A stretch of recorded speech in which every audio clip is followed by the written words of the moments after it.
اور ایک کھجور کی چھال تھی جس کے اوپر حضور تشریف فرمائے، اور اس کھجور کی چھال کے نشان آپ کے جسم کے اوپر بنے ہوئے ہیں۔ حضرت عمر رضی اللہ تعالیٰ عنہ کہتے ہیں کہ جب میں آیا اور میں نے حضور کی یہ حالت دیکھی، پاس میں دیکھا ایک پانی کی سرائی رکھی ہوئی ہے، تھوڑے سے جو رکھے ہوئے ہیں، اور ایک کوئی جو ہے ہری ٹہنی تھی کسی گھاس کی یا درخت کی، وہ پڑی ہوئی تھی۔ میں جب دیکھا تو میری آنکھوں میں آنسو آ گئے، میں رونے لگ گیا۔ حضور نے پوچھا عمر رو کیوں رہے ہو، رونے کی کیا وجہ ہے؟ کہا حضور میں نے آپ کو دیکھا، آپ امام الانبیاء ہیں، ایک تہبند بندی ہوئی ہے، چٹائی کے نشان آپ کے جسم کے اوپر لگے ہوئے ہیں، اور تھوڑے سے جو پڑے ہیں، تھوڑا سا پانی ہے، ایک ہری ٹہنی پڑی ہوئی ہے۔ ادھر کیسر و کسرا کے بادشاہوں کو دیکھو کہ ان کے پاس خزانوں کی کوئی کمی نہیں ہے، اتنے پھل ہیں، اتنے ثمرات ہیں، اتنے خزانے ہیں۔ یہ چیز دیکھ کے میری آنکھوں میں آنسو آ گئے۔ حضور نے ارشاد فرمایا عمر کیا تم اس چیز کو پسند نہیں کرتے کہ ان کے لیے دنیا ہے اور ہمارے لیے آخرت ہے؟ سبحان اللہ۔ ان کے لیے دنیا ہے اور ہمارے لیے آخرت ہے۔ حضور علیہ الصلوۃ والسلام نے صحابہ کرام کو بھی یہی درس دیا۔ زہد کا معنی کیا ہوتا ہے؟ ہم صوفیہ کرام سے یہ جڑا ہوا لفظ ہے جو حضور سے وراثت میں ان کو ملا ہے۔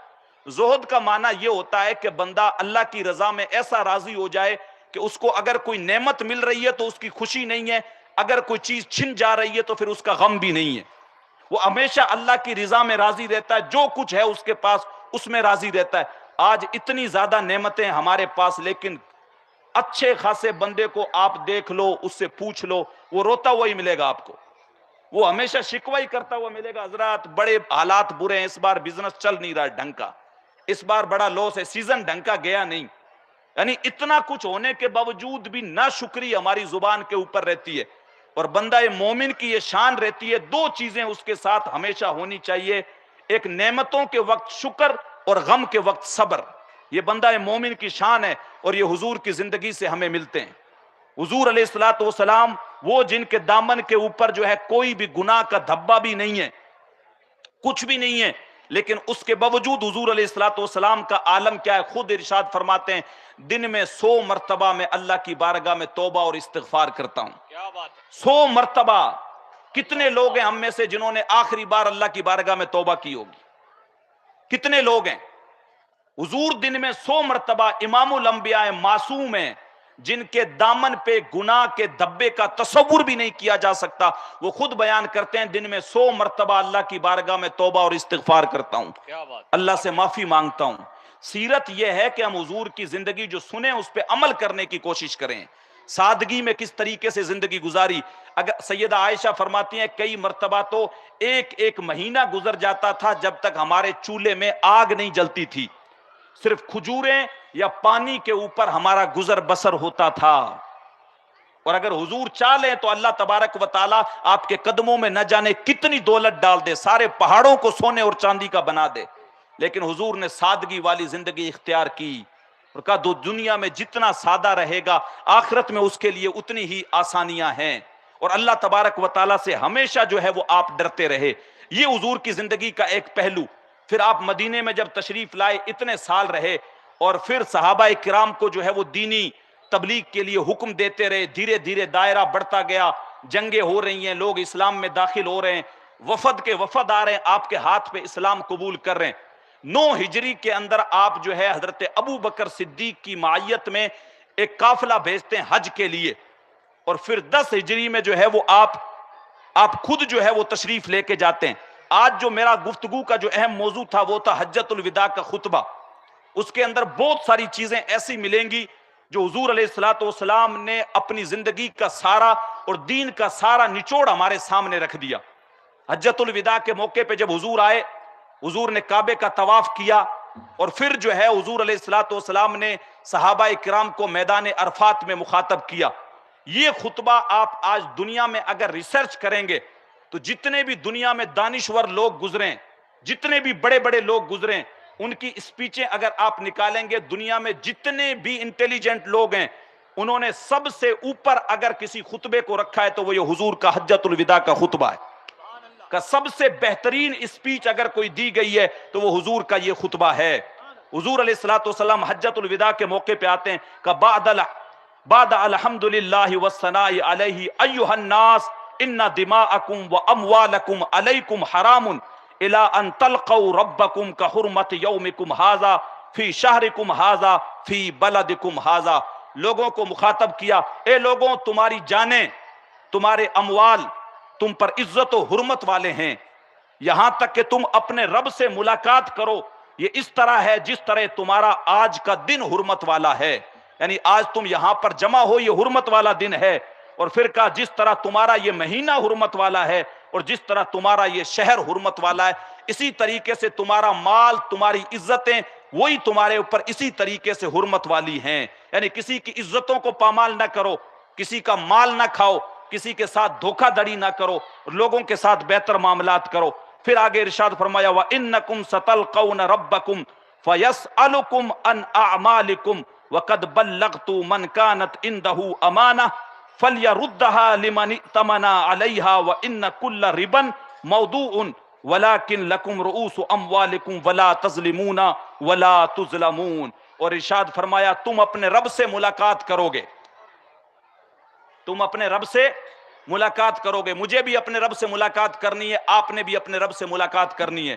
حضور قیامت تک آنے والے لوگوں کو یہ پیغام دے رہے ہیں، یہ میسج دے رہے ہیں کہ تم نے اپنے رب سے ملاقات کرنی ہے، ملاقات کرو گے وہ تم سے تمہارے اعمال کے بارے میں پوچھے گا۔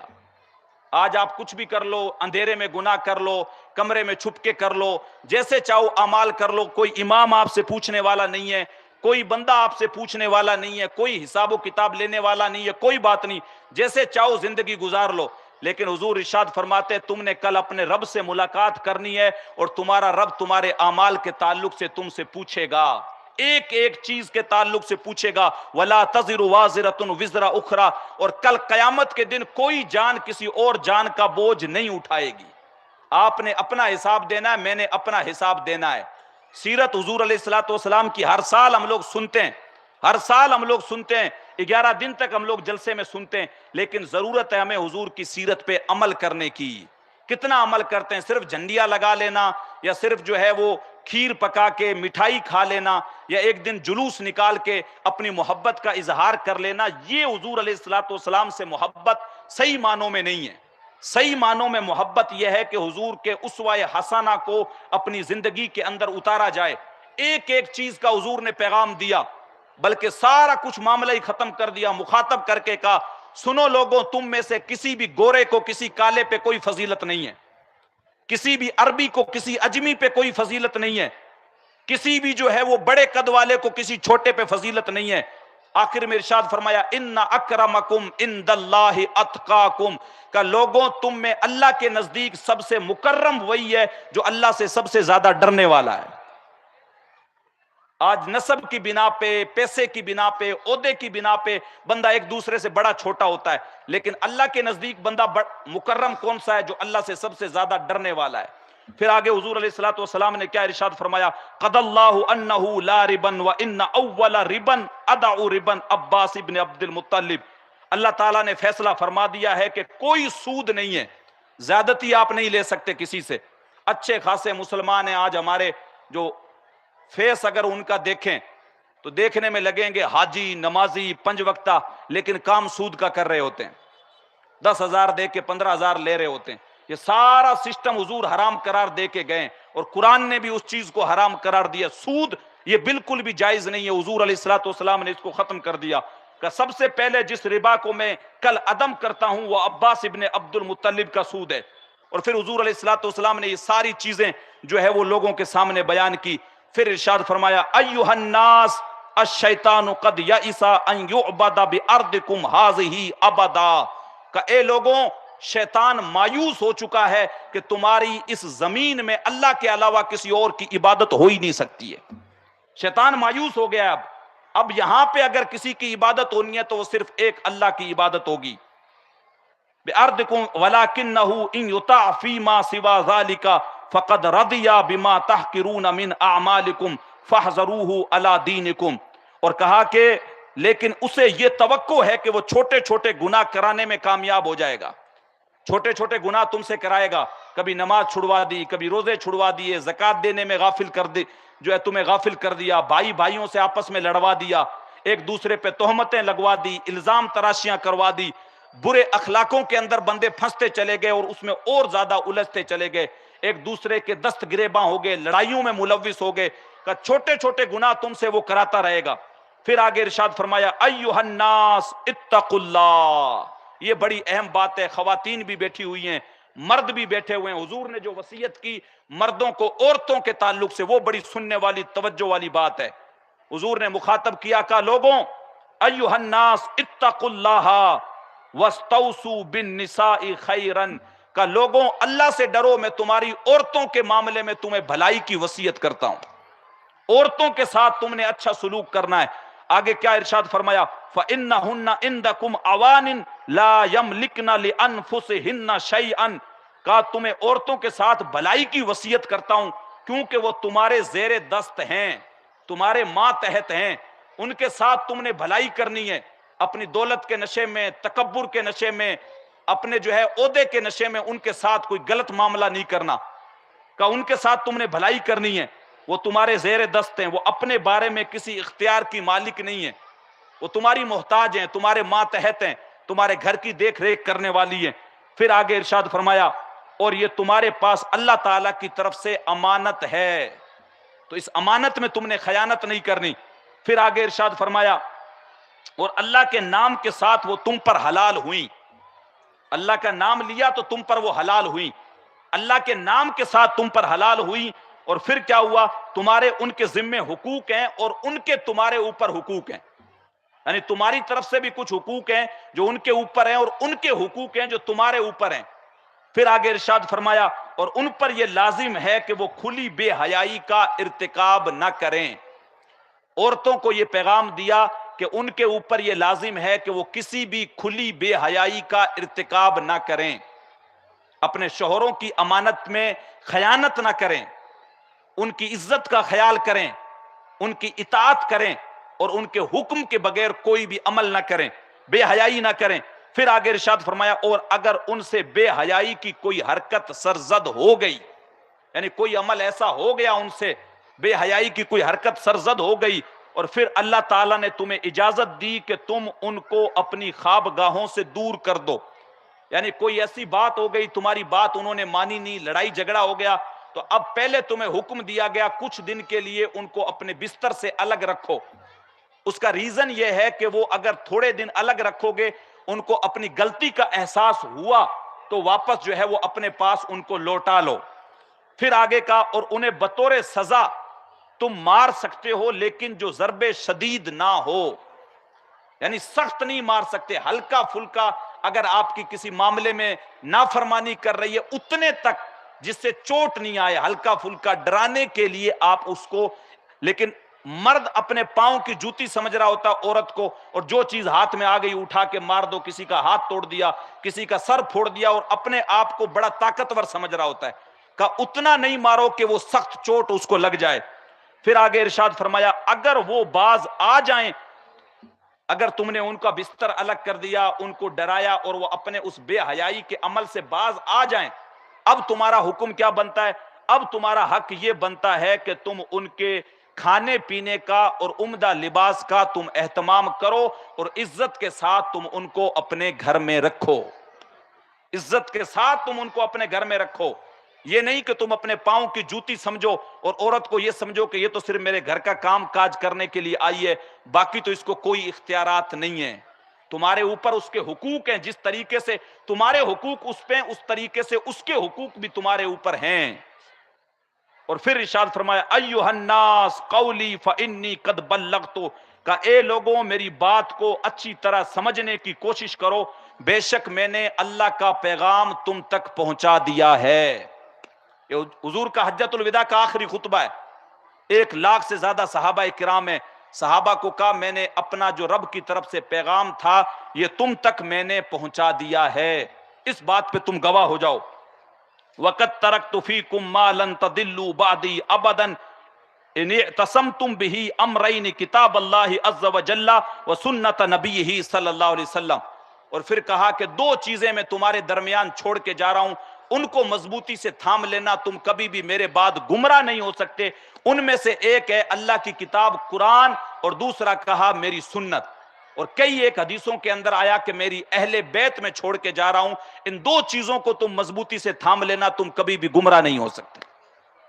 قرآن کو آج ہم نے چھوڑ دیا، اور اہل بیت کے ساتھ بھی جو ہے ہم لوگوں کا کوئی دامن جو ہے وہ مضبوطی کے ساتھ رہا نہیں، اور اہل بیت بھی جو ہے وہ آج کے دور کے اندر جس طریقے کی ذمہ داریاں نبھانی چاہیے اس دور کی اکثر جو ہے وہ اس طریقے کی نبھا نہیں رہے ہیں۔ جیسی رسپانسبلٹی ان کے کندھوں کے اوپر ڈالی گئی تھی، اس طریقے کی ذمہ داریاں ان کو آگے آ کے نبھانی چاہیے، اور اس ذمہ داری کو جو ہے وہ ادا کرنا چاہیے۔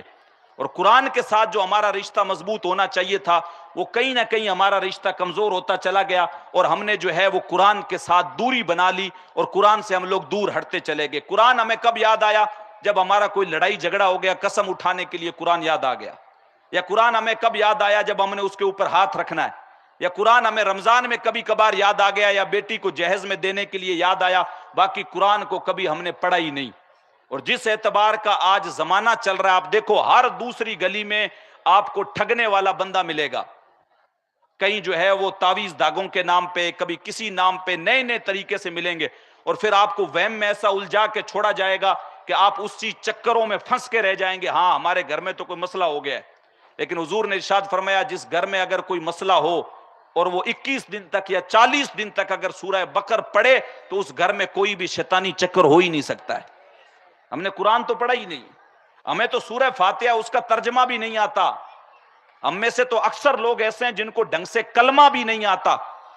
ہم میں سے تو ایسے حالات ہیں ہم لوگوں کے کہ ہم لوگوں سے اگر کوئی ڈھنگ سے کھڑا ہو کے نماز پڑھنے کے لیے کہہ دے کہ زور سے نماز سنا دو، تو ہم لوگوں سے نماز سنائی نہیں جائے گی۔ ہم لوگ یہ سوچ رہے ہیں کہ ایک دن کسی جلسے میں شامل ہوں، 1-2 گھنٹہ بیٹھیں، ہاتھ اٹھائیں، نعرے لگائیں، اور پھر ہم لوگ بخشے بخشائے ہو جائیں۔ یہ چیزیں ہم لوگ پال کے بیٹھے ہیں۔ اللہ کی رحمتیں بڑی وسیع ہیں، اس میں کوئی شک نہیں ہے، اس کو آپ کا کون سا عمل پسند آ جائے وہ بخش دے، لیکن آپ قرآن کو کھول کے دیکھیں، اس کی رحمت سے زیادہ اللہ تعالیٰ نے قرآن کے اندر جو ہے جہنم کا تذکرہ کیا ہے۔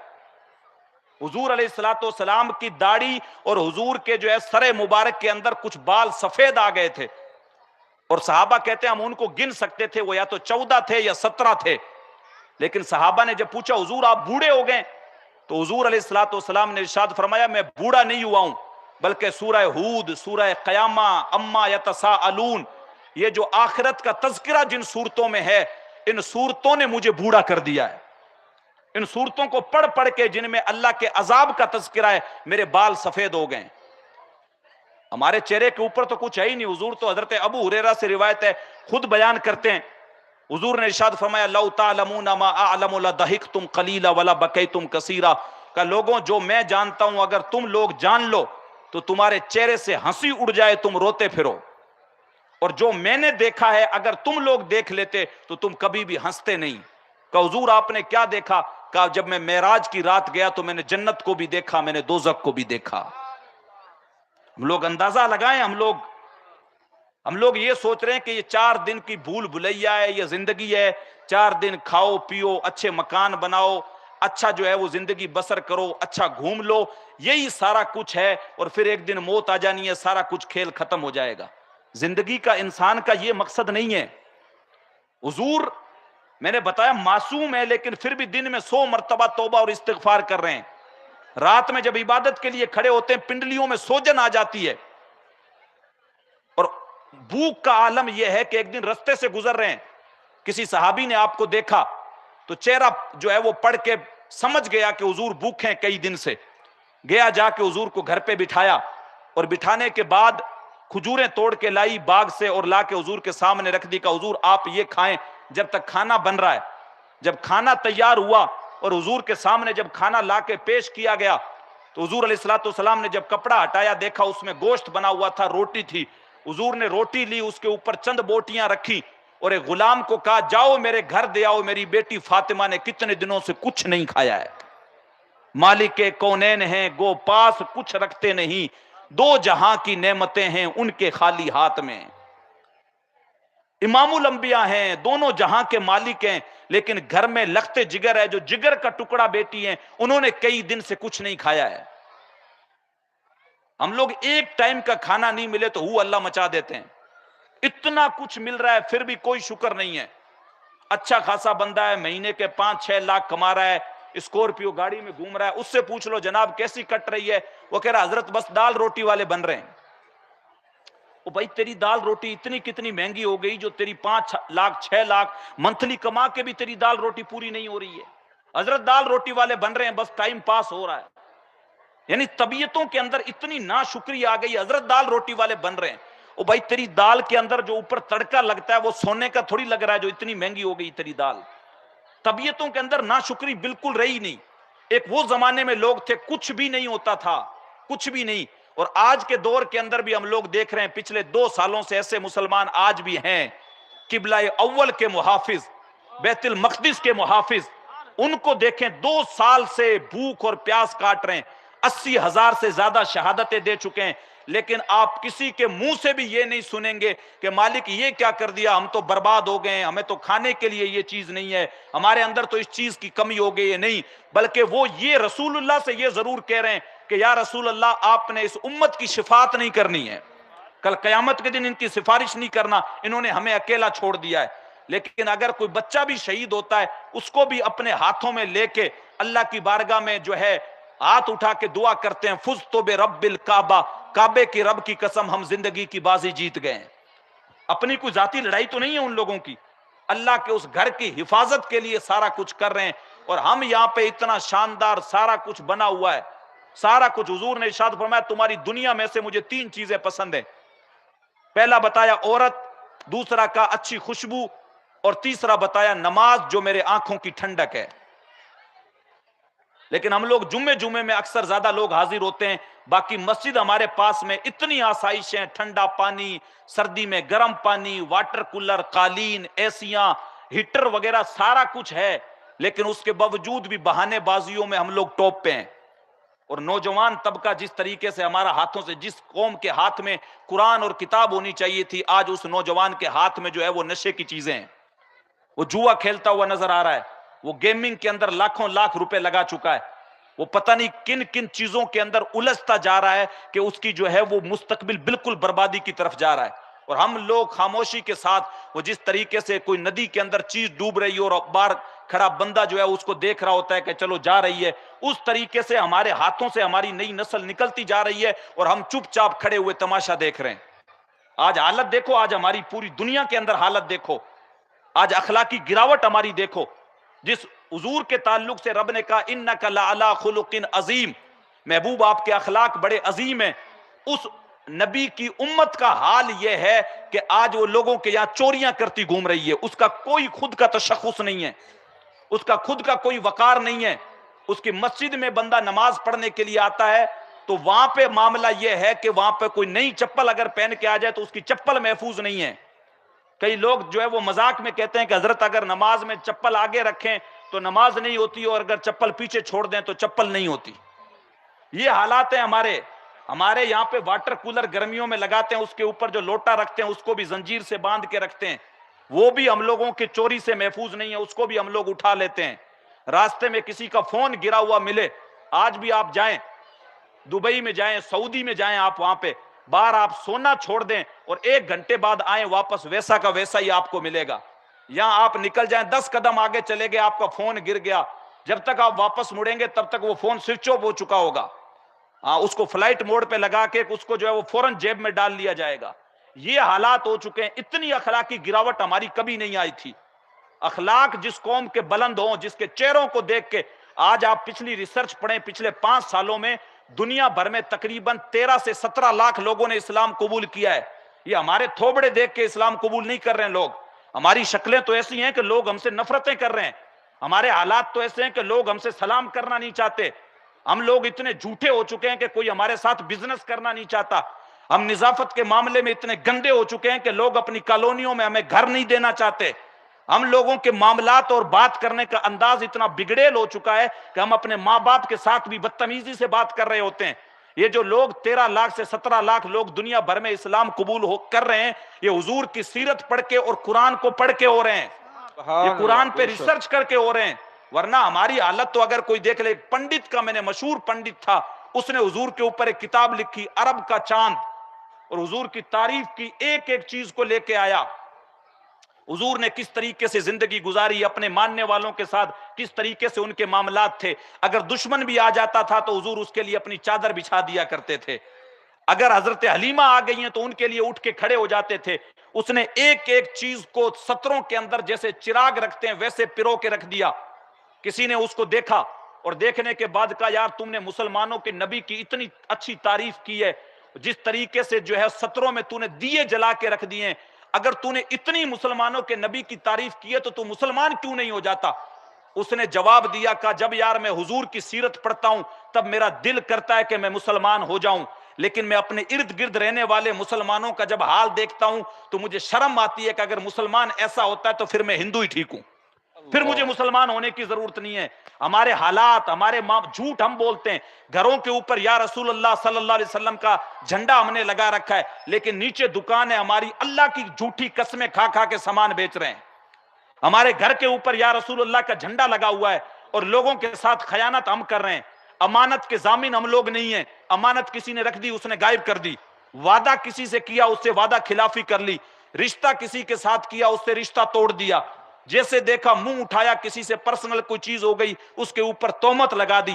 حالت تو یہ ہونی چاہیے، غلامی رسول کے اندر ہم لوگ نعرے لگاتے ہیں موت بھی قبول ہے، حالات ایسے ہونے چاہیے کہ چہروں کو دیکھ کے لوگ کہیں کہ جب امتی ایسے ہیں تو پھر امام الانبیاء کا کردار کیسا ہوگا. سبحان لوگ اللہ، ہمارے سبحان چہروں کو اللہ. دیکھنے کے بعد ایسا تصور ہونا چاہیے کہ یہ حضور علیہ الصلوۃ والسلام کے غلام ہیں، کہ ان کا چہرہ نور آنکھوں میں تو چہروں پہ اجالے ہوں گے، مصطفیٰ والوں کے انداز نرالے ہوں گے، سبحان اللہ. دنیا میں بھی ان کے دم سے مقدر چمکے اور محشر میں بھی تیری رحمت کے حوالے ہوں گے. سبحان حضرت امام محمد بہت بڑے امام گزرے، کسی ایک شہر کے اندر گھسے، گھوڑے پہ سوار تھے، ان کا نام محمد تھا. گھوڑے پہ جب سوار ہوئے ایسا اخلاق، ایسا کردار دیکھا، لوگوں نے ایسا دیکھا تو وہ جو حضور کی ذات کے اوپر جو ہے وہ بہت کچھ کہا کرتے تھے، جب حضور کے اس غلام کو دیکھا وہ کلمہ پڑھنے لگ گئے کہ جب حضور کا غلام یہ محمد اس طریقے سے ہے تو وہ امام الانبیاء محمد ابن عبداللہ کس طریقے سے ہوگا. آج ہم لوگ اپنا کوئی کردار تو پیش کریں، آج کوئی ہم اپنا اخلاق تو ایسا لے کے آئیں. آج معاشرے میں سب سے کوئی برا کام ہے اس کا ٹھیکیدار مسلمان ہے. گنڈا گردی میں ہم لوگ ایک دم نری فالتو کی گنڈا گردی بغیر کسی چیز کی، نشے میں ہم لوگ، جوئے کے ٹھیکیدار ہم لوگ، گیمنگ ایپ جتنے چل رہے ہیں اس میں پیش ہمارے نوجوان، شادی بیاہ میں سب سے زیادہ فضول خرچیاں ہمارے یہاں پہ. وہ قوم جس کو کہا گیا کہ نکاح کو مساجد کے اندر قائم کرو، اور حضور نے کہا کوئی پارٹی کرنے کی ضرورت نہیں ہے، جب آپ کی جو ہے وہ نکاح ہو جائے اگلے دن آپ ولیمہ کر دو اگرچہ ایک دودھ کا کٹورا ہی آپ کو نصیب ہو. وہ قوم اپنی شادی بیاہ پہ 25 30 لاکھ روپے لگا رہی ہے، اور اس قوم کے پاس ایجوکیشن کے نام پہ کوئی بھی ادارہ نہیں ہے، اس قوم کے پاس کچھ بھی نہیں ہے. اتنا بڑی تعداد میں ہونے کے باوجود آج دنیا میں تقریباً جو ہے 1.5 ارب سے زیادہ مسلمان ہے. دنیا کا ہر چوتھا بندہ مسلمان ہے، چوتھا بندہ، دنیا کا ہر چوتھا بندہ مسلمان ہے. یہی قوم اپنی شادی بیاہ پہ اپنے ناک اور اپنے چہرے کے لیے، اور چھوڑے نئی نئی رسموں میں پھنسنے والی قوم، کبھی کوئی ہلدی کی رسم اسٹارٹ کر لی، کبھی کوئی بان والی کر لی، کبھی کوئی ربن اسٹارٹ کی کر لی، نئے نئے کلچر ہم نے اسٹارٹ کیے. اور اسی قوم سے اگر دین کے نام پہ 1 لاکھ روپے ایک بندے سے مانگے جائیں تو ایسے لگ رہا ہے جیسے اسرائیل علیہ السلام نے آ کے ان کو جو ہے وہ روح قبض کرنے کا حکم دے دیا ہو. ہے ہی نہیں حضرت، ہمارے پاس پیسے کہاں ہیں؟ تو تب تمہارے پاس شادی بیاہ پہ ناچنے گانے والوں پہ 4 لاکھ روپے اڑانے کے لیے کہاں سے آ جاتے ہیں؟ نیت میں جب بندے کی فرق آ جاتا ہے تو اپنے نفس کے حظ کے لیے تو کرتا ہے، لیکن جو ہے اللہ کی راہ میں خرچ کرنے کے لیے نہیں کرتا ہے.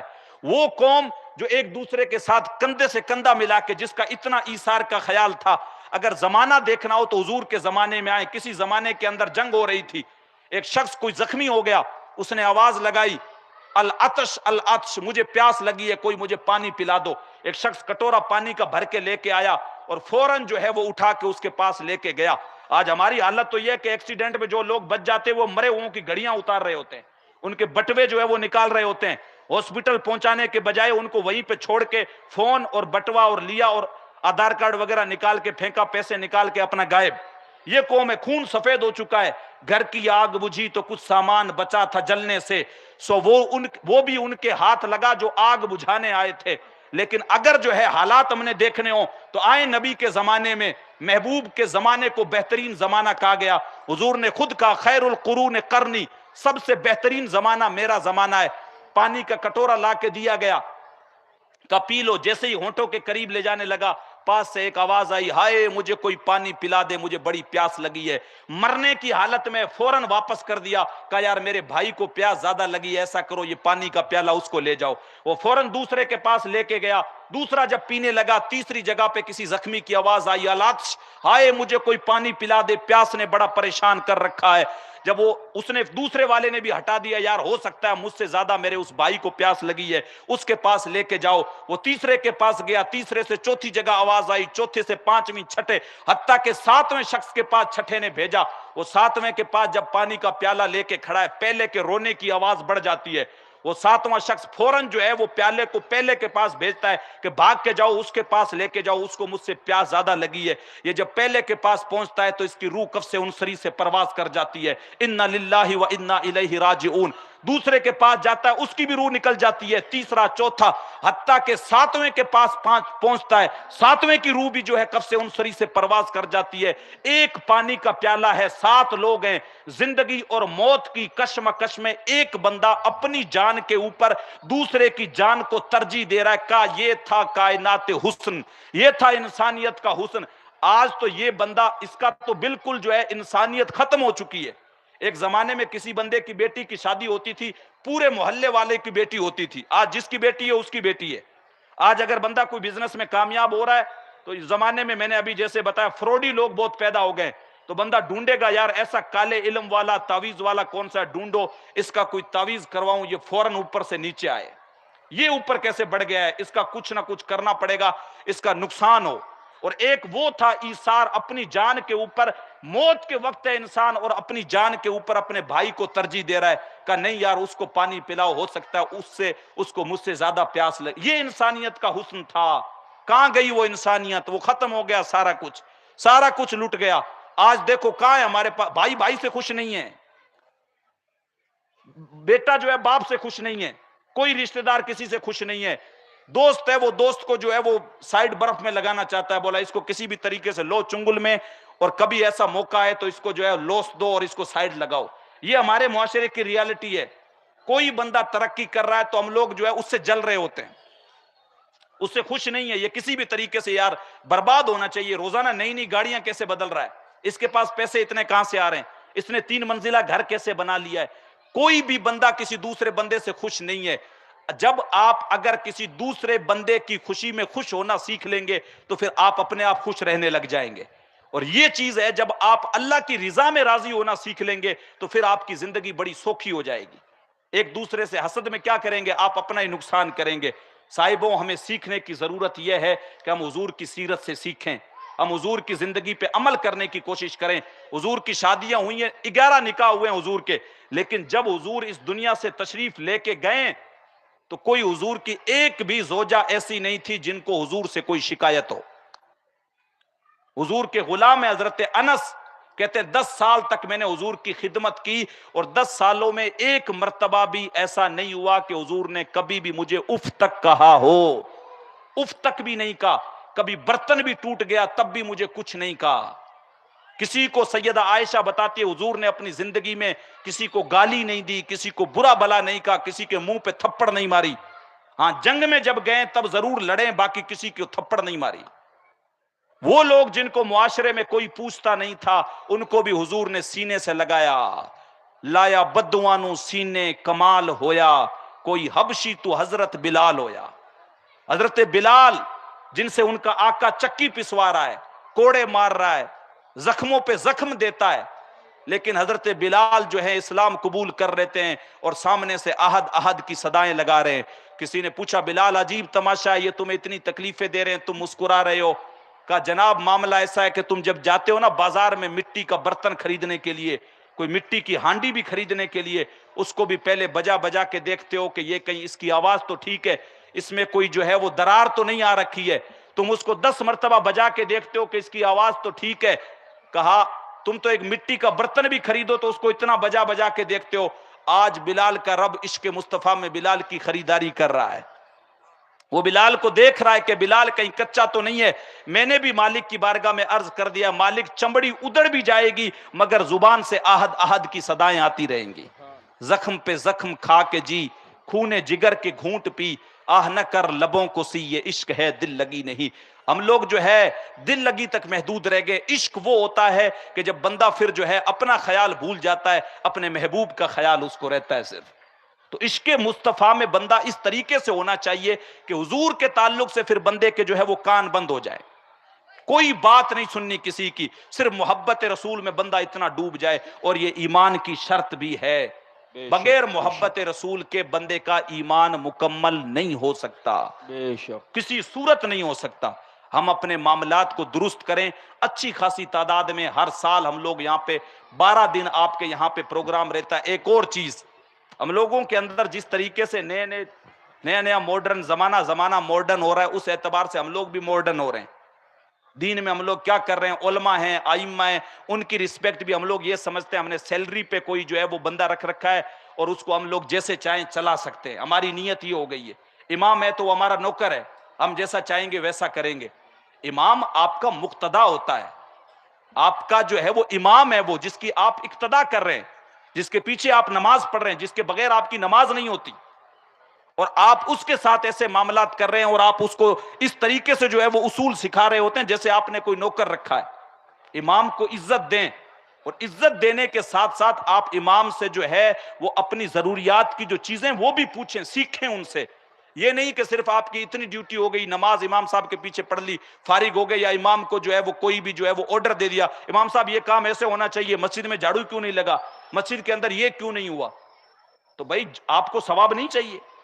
حضور نے ارشاد فرمایا جو بندہ مسجد کا جھاڑو لگاتا ہے اس کے سر کے اوپر کل قیامت کے دن جو ہے ایک تاج رکھا جائے گا. سبحان اللہ مسجد کی سبحان اللہ صاف صفائی کرنے والے جو لوگ ہیں ان کا دل اللہ تبارک و تعالی میل اور کچیل سے صاف کر دیتا ہے. سبحان اللہ تو مسجدوں کی صاف صفائی ہم سبحان لوگ اللہ. بھی کر سکتے ہیں, ثواب کا کام ہے. اور ائمہ جو ہیں آپ کے مسجد کے امام ہیں ان کی عزتیں کریں.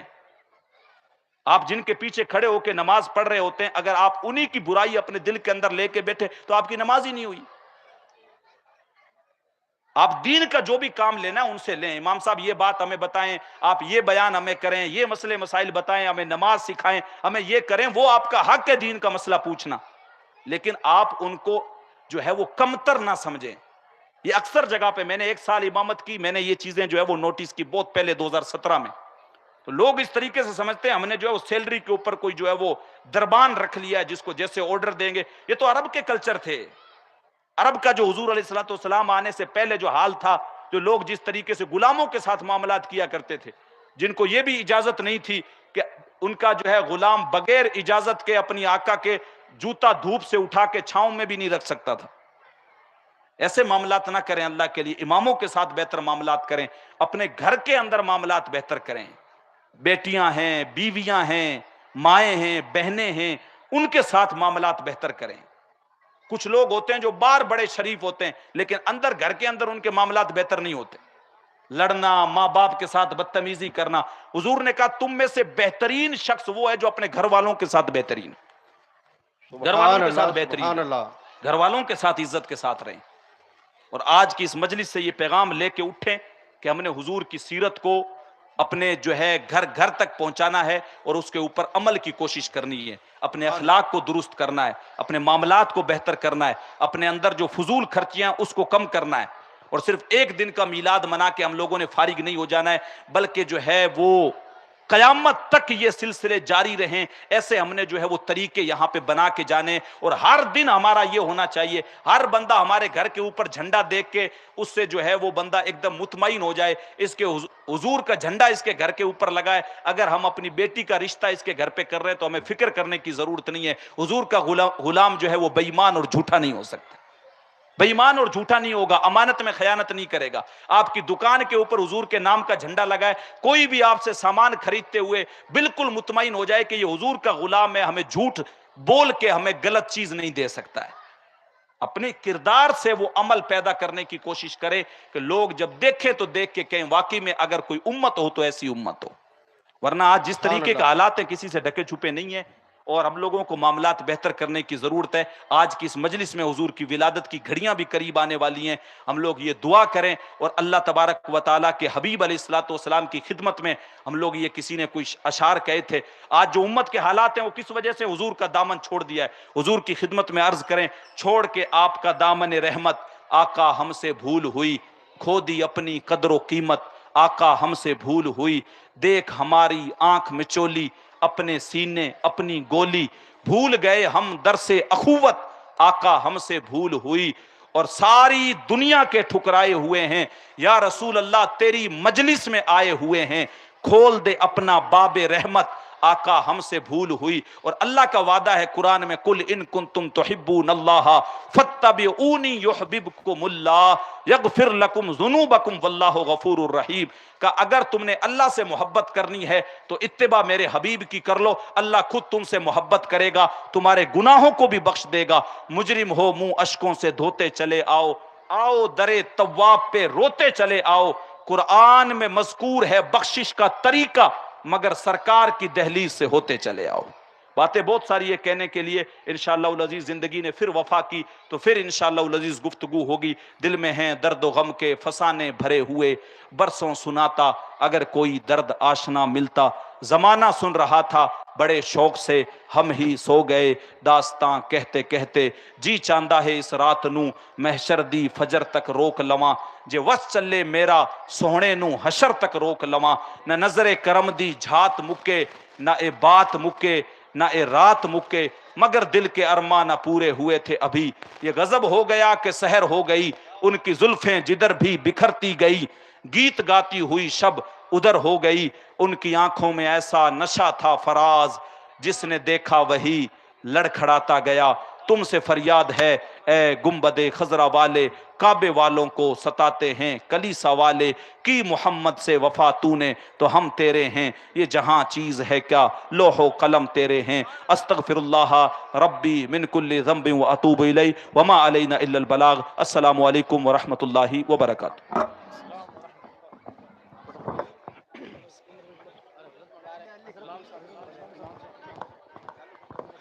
یا نبی سلام علیکہ، یا رسول سلام علیکہ، یا حبیب سلام علیکہ، صلوات اللہ علیکہ۔